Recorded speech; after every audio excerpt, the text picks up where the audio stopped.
Hey, what's good? Welcome back to the channel. Chris back with another video for you guys. Today I'm working on a 2015 Chevy Cruz Ecotech. I do believe it has a turbo. A lot of people were saying it's the turbo. We have a coolant leak and it's leaking down to the exhaust down in here, and it's causing the car to overheat and smoke. So after doing all my research and looking around for as investigation and stuff, you have to remove this shield right here. You have a coolant hose right here. They are known to fail either here or over here, and that's where our coolant is leaking from, and it's leaking down there. I think it said this is to the turbo, and it's crazy they put a turbo on these little bitty engines these days. And if it's not at least a 2.2 or 2.4, I don't really think it needs a turbo, because kind of put stress on these small engines and stuff. And yeah, a little overrated. But anyway, you got torque screws, which you have 3 of these guys right here. Okay, you got 3 of these guys, 2 at the top, 2 at the bottom. Well, 2 at the top, 1 at the bottom.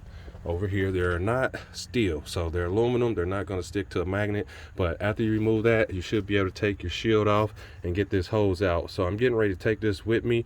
I have to go get some antifreeze and match this up, and I'll show you how to repair this when I get back.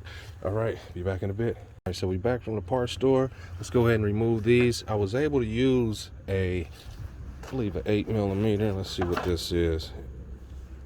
Yeah, 8mm to break these free. If yours are real rusty, I definitely recommend you get a E8. I do believe that socket is an E8, but these aren't real rusty and they were able to break free. So take these on out, and you can see as soon as I move, I don't want to drop this. Okay, let's move these somewhere safe where we don't slide or anything. Let's see, up here, that's a good spot. All right, back down in here. Let's get this guy off. Everything in the safe spot. Wiggle this up and out like that. All right, this is gonna give you a little extra room. So you got this hose here that goes to this hose here. So this is why this one failed. You got a clamp on this end, then on this end you just got this slide on smushing piece or something, but it's trash.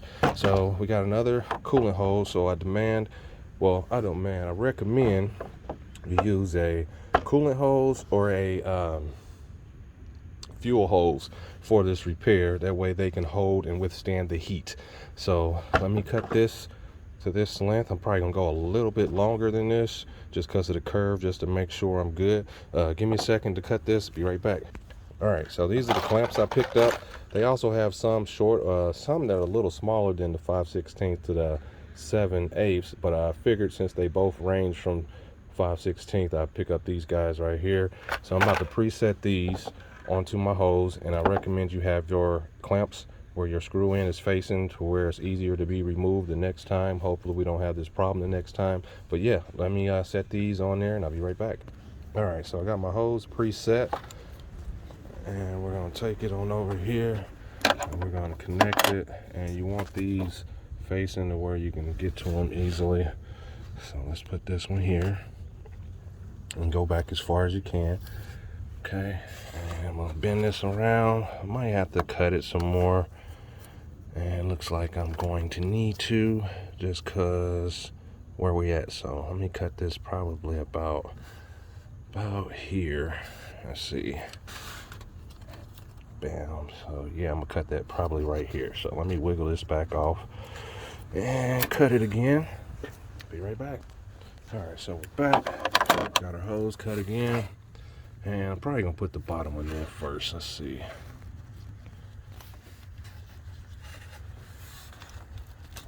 And just like that, start tightening it down. Probably gonna need 2 hands to start tightening it down. And I'm gonna try to push it back, but you see where I'm at. I'm about to connect this and connect that, get them tight, and then I'll be right back. And then I will be starting the coolant process as far as bleeding out the system. So be right back. All right, so we got our new coolant hose on. Now it is a little bit of a collapse right here. Not really a collapse, but the way they didn't have the exact one, so I'm gonna probably put something right here to kind of open it up a little bit to a circle. But if not, Might have to cut some more off the tip there and then slide it up, but let me see what I'm about to do, and I'll be right back here in a brief moment. And then that way I can start the bleeding process of the coolant system. All right, so what I did was took a little bit off the tip over here. You may not be able to get it over here, but your valve here is about this long. So long as you get it past that, I think the nipple is probably here. So long as you get it past that and you lock it down real good. I rotated this hose to where it will open up on the back side, and then I was able to clamp it down about the same spot up top. Okay, so got that in there before I put the heat shield back on. We're about to fill this guy up, and then I'll be back after filling it up and start the bleeding process. But you're gonna basically, let's just start a little bit, and we're just gonna fill it up, start the car, and just keep filling it up. Put your heat on high, and after you do that, just keep topping it off as it needs it. But once the heat starts to kick in, then you know the cooling system is bled. But let me go ahead and start the process of filling it up. I forgot my tripod today, otherwise I wouldn't be pausing and stuff throughout this video. But be back. All right, so before I start the car, I'm gonna keep adding fluid. As you can see, it's drinking it right now. So I'm gonna keep adding fluid.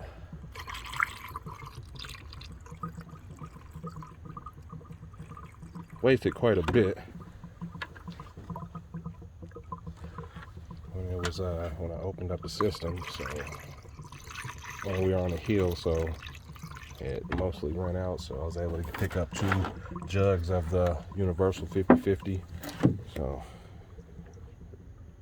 all right, and let's start the process. And I'm getting ready to start the vehicle, but I'm probably about a half a jug in. Don't know if it's going to need the full 2, but we're about to start it. Let me top it up some more. All right, so we got that topped. Let me cover up my antifreeze because it's pretty expensive these days. All right, so let me start the vehicle. Be right back. All right, so this vehicle I'm in has a check engine light for a NOx sensor as well, so you're gonna hear this engine kind of ugly sounding. But you're gonna turn your heat all the way to the highest. Let's turn this on. Got it on high. Same thing here. All the way up to the highest setting, and we're going to start the bleeding process. So once the heat starts to work, then you know that the system is bled, and you want to make sure there's no air in the system. So right now we're on the cold. You want it to be in the middle between hot and cold. If it starts to climb over the half point, it should, when the fans kick on, it should back down, and that lets you know your thermostat and everything is working correctly. But yeah, let's continue the process. All we gotta do now is wait for it to heat up. So be back after that. And so back up front, still in the bleeding process. Yeah, this has a NOx sensor, check engine light code. I'm gonna read it here in a little bit, but right now is the coolant system, so we can get it back driving. You might have some smoke coming from here. It's just the exhaust burning off the old antifreeze. So I just wanted to say that once that burns off, usually take a day or 2 for the smell to go away. You won't smell it anymore after a day or 2, but it dries all that stuff up so you don't have any issues. But yeah, waiting for the heat to kick on and waiting for the vehicle to heat up. Wish I would have brought my temperature sensor gauge, but got him today.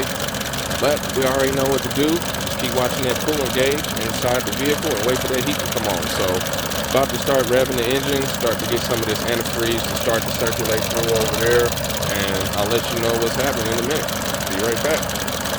All right, so I just wanted to do an inspection while I'm getting this car back running, and everything's looking good, and it's still drinking, so you're gonna let this keep getting all the air out, all the bubbles. So let's go back inside the vehicle, and we're gonna give it some gas, and hopefully this heat will start coming on for us.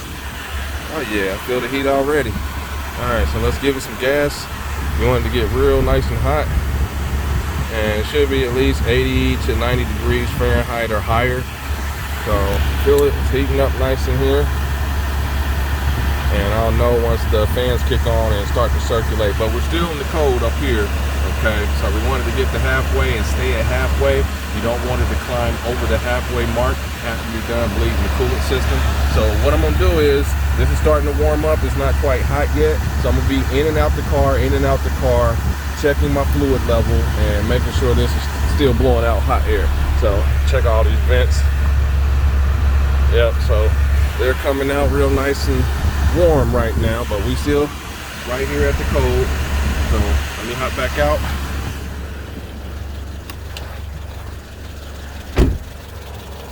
All right, let's see if it took any fluid yet. No fluid, still drinking. See the bubbles. So we gotta have no bubbles at all. So we're gonna keep this process going. We already got a little bit of heat going on, so that way you know how much the cooling system takes. This is a small engine, so it might take 2 gallons. It might not, depending on if the radiator is still full or at least halfway full. So yeah, waiting for the fans to kick on. Once the fans kick on, then we'll definitely know that the system is bled, because we're gonna keep making sure, and then you're gonna put your cap back on. Okay, so these are pressure rated. Okay, this is 20 PSI, so it's gotta get up to 20 PSI after the coolant system starts to circulate and everything. You want the fans to come on, put your cap on, and everything should be okay. So tell everybody, even if you go to a shop, check your antifreeze, at least after 2 days of driving it, because your engine may have took something in that you didn't know that you had to have accounted for. So right now, see if we're getting any bubbles. So look at it in a moment. You can also purge your hose here. Just kind of squeeze on it a little bit, and you'll see the fluid back and forth. Kind of help circulate it a little bit. So I'm just squeezing the hose, and you'll kind of hear stuff in the engine. So once those fans kick on, it's going to drink this down. After it drinks it down, I'm going to keep filling it up to the correct level, and then I should be okay. So be back here in a bit, let you know what's happening. All right, so I'm back, still in the bleeding of the coolant process. We do have heat coming through, so I'm just trying to make sure these fans come on, and when they do, this might drink it all the way down. Just gonna top the level off, put the cap on. Like I said, check it in a few days just to make sure it's at its correct level. But yeah, we do have heat. It's blowing out nice and hot. I believe she said it's hotter than it was before. So yeah, so I'm just making sure there's no leaks where we just repaired. The heat is starting to work, and yeah, only thing we'll have to do is put our heat shield back on, tighten those down, and yeah, that'll be the process. So don't forget to put your coolant cap on, and you want to make sure that your fans kick on. If the fans don't kick on, then there's something going on, but you want those fans to kick on, and you want your coolant level to remain at halfway, okay? So let's see where we're at now.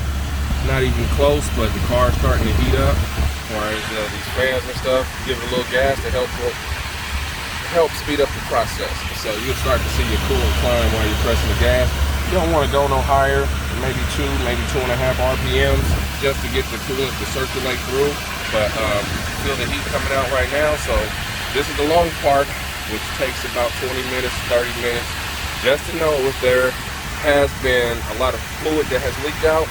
You're going to need about 20, maybe 30 minutes to make sure your fans kick on and that everything is working correctly. But I do know that was the corporate.